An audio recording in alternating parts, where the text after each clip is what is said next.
Welcome everybody to your Friday Drive-By. This is where we or I answer your questions that are burning in your mind, that if you just had the answer, you could perform at a higher level, or you would reduce your stress dramatically, maybe to improve your relationship with your spouse, your kids, who knows? But nothing but upside and good things can come from you calling the hotline and asking a question. The number is 8333-ASK-SDR. That's 8333-ASK-SDR.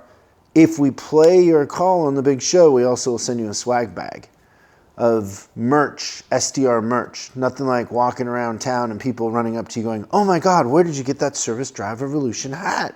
Because you can't get them anywhere except for 8333-ASK-SDR and asking a good question. We don't play them all. Okay, let's do this week's question. I'm a service manager at a mom and pop place. I order all the parts, answer all the phones, build estimates, and sell ROs. We have a shop foreman, 4 mechanics, and 8 lifts. In the last year, we've gone from averaging $36,000 a month to $125,000 a month. And I was just wondering if you could give us some insight on retail fleet split, whether it should be a 70-30, something like that, or just any tips and tricks. We've kind of grown a lot faster than we thought we would, and we just want to get a handle on everything, organize everything, and just kind of get a handle on our business and continue to grow. So we figured we'd reach out to the experts. Love the show. Thanks for all the tips and tricks. We probably watch it every day. So thank you for the question, Cody. The idea that there's a formula for retail versus fleet is really more based on the kind of business you want to design. There's a lot of shops out there that are doing 100% fleet.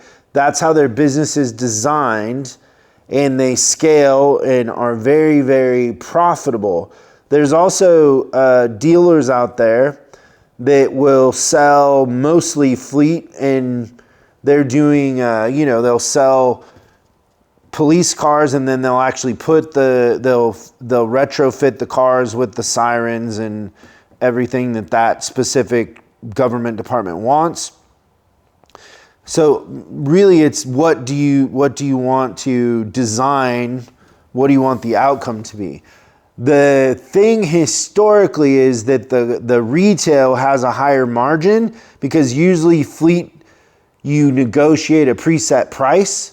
And so if let's say a year ago, you negotiated $125 an hour, and you got technicians making, a pretty good clip, or you hired in some technicians that are making more per hour than you had previously, that can cut into your gross profit.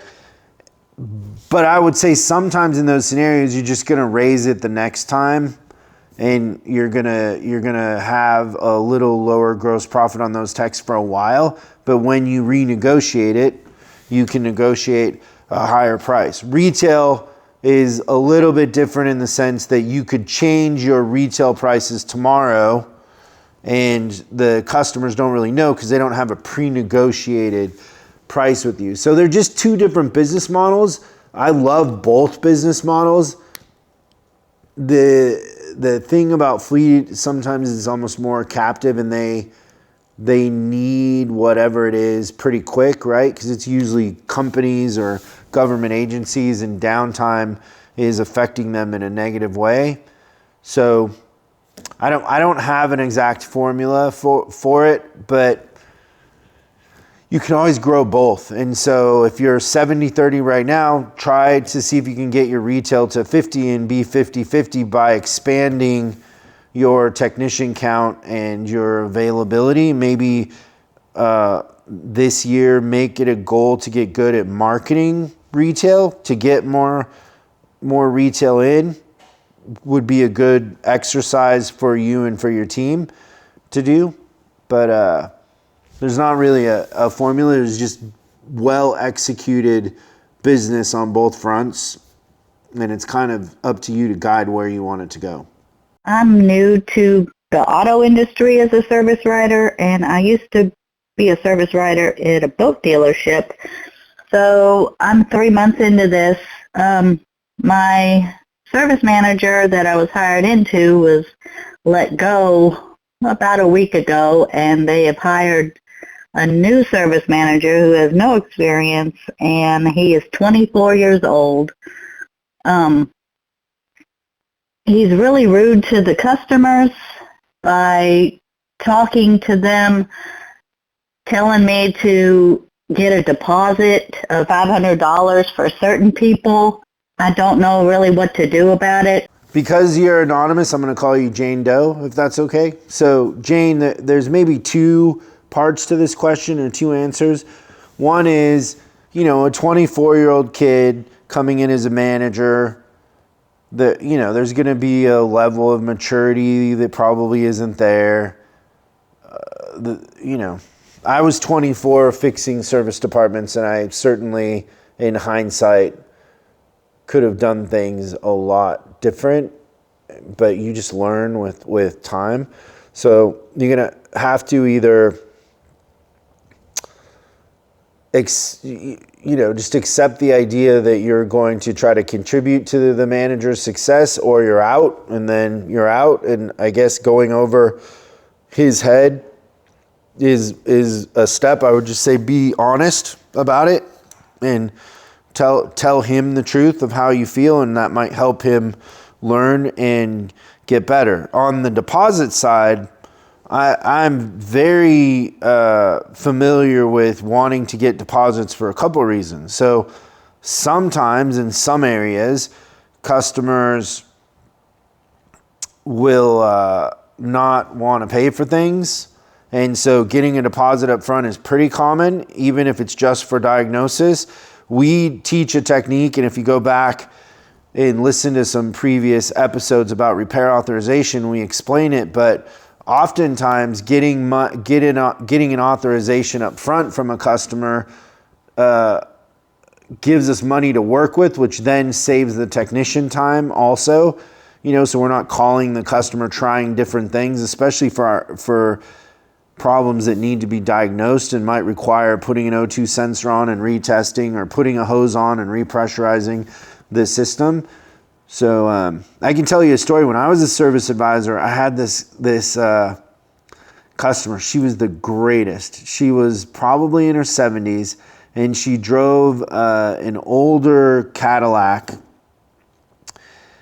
I remember one time she came in and had rented a car from Enterprise. And she waited for me when she came to pick up the car, and I was like, "Hey, how are you doing?" And everything's good. And I was gonna walk her to the cashier, and she pulls me over to the side and she whispers to me. She goes, "Hey, when you buy the insurance on a rental car, does that insurance really work?" And I was like, "What do you mean?" And she showed me, she had taken out all four corners of the Enterprise rent-a-car. And I was like, I said, "Oh, so you bought, you let them upsell you on the," and she's like, "Yeah, I bought everything." And I was like, "Yeah, I think you're okay." And she was, but it was so funny and so cute. But her car became a problem in the sense that it wasn't worth what it was going to cost to fix it over time. I think she needed $11,000 worth of work on the car. And I told her, I said, the best thing here is for you to get something else, something new. So I took her and I showed her we had an Oldsmobile at the time that teaches you how old I am, and Cadillacs. And she hated them because they had the shifter in the center, and she wanted the shifter on the column. And so she said, "I'll be buried in that car. Do whatever it needs." I remember, so at the time, my boss said, she's got to prepay because this car isn't worth it. If something happens to her, or, she decides for some reason that she doesn't want it, we can't sell that car for $11,000 because it's worth $2,500, even with $11,000 of work put into it. But I remember her telling me she was going to be buried in that car. She spent $11,000. I told her that was the beginning. And she ended up a month later spending another $2,500. And I felt so bad every time, but she was happy and she loved that car and didn't want something else. So it's very common to get a deposit up front for many reasons. I wouldn't make that the hill you die on. Awesome. Thanks for your questions. Remember the number is 8333-ASK-SDR, and we'll see you next time on Service Drive Revolution. Thanks for watching this week's Drive-By. I hope we gave you something to think about over the weekend. We're uploading new stuff every day, so make sure you subscribe and click the bell icon so you don't miss out.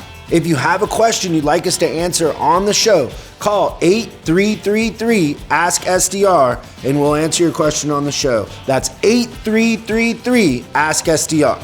For special deals on our books and training, head over to offers.chriscollinsinc.com. Now that's offers.chriscollinsinc.com. I'm Chris Collins, and I'll see you in the next video.